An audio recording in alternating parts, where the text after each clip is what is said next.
38-ാം ദശകത്തിലെ 6-ാമത്തെ ശ്ലോകം.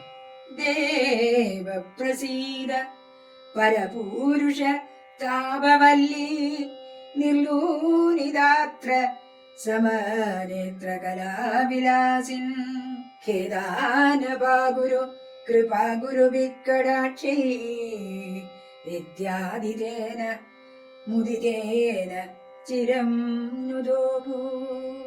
പരബ്രഹ്മസ്വരൂപിയായ അല്ലയോ ഭഗവാനി, അല്ലേ? ഗുരുവായൂരപ്പൻ അല്ലെങ്കിൽ ഭഗവാൻ പരബ്രഹ്മമാണ്. പ്രസാദിക്കണമേ അങ്ങ്.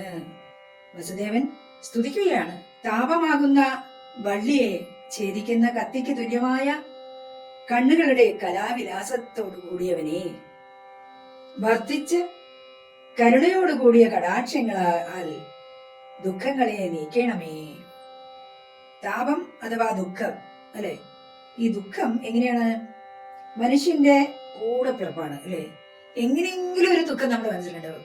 എത്ര സന്തോഷത്തോടെ ഇരിക്കുകയാണെങ്കിൽ അടുത്ത നിമിഷത്തിൽ നമുക്ക് എന്തെങ്കിലും ചെറിയൊരു ദുഃഖം, അല്ലെ, ഉണ്ടാവും. ചിലത് ഈശ്വരേച്ഛ കൊണ്ടാവാം ദുഃഖം വരുന്നത്, ചിലത് സ്വന്തം മനസ്സിൽ ചിന്തിച്ചുണ്ടാക്കുന്ന ദുഃഖങ്ങളാണ്, അല്ലെ? അപ്പൊ അങ്ങനെ സ്വന്തം മനസ്സിൽ നിന്നും ഉണ്ടാവുന്ന ചില ദുഃഖങ്ങൾ, തെറ്റായ പ്രവൃത്തികൾ ചെയ്യുമ്പോൾ അങ്ങനെ അനുഭവിക്കേണ്ട ദുഃഖങ്ങൾ, അങ്ങനെ ദുഃഖങ്ങൾ എവിടെ എപ്പോൾ എന്താണ് അതിന് കാരണം എന്ന് നമുക്കറിയില്ല. എന്തായാലും ചെറിയ ചെറിയ ദുഃഖങ്ങൾ എല്ലാവർക്കും ഉണ്ടാവാം. അതൊരു വള്ളി പോലെ ഇങ്ങനെ പടർന്നു കിടക്കുകയാണ്.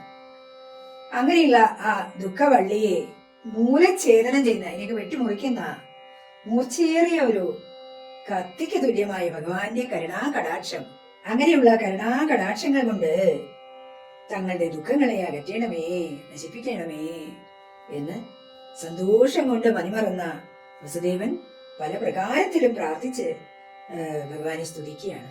ദേവപ്രസീദ പരപൂരുഷ താപവല്ലി നിർലോനിതാത്ര സമനേത്ര കലാവിലാസിൻ ഖേദാനപാകുരു കൃപാഗുരുവി കടാക്ഷൈരിത്യാദിതേന മുദിതേന ചിരം നദോ ഭൂഃ.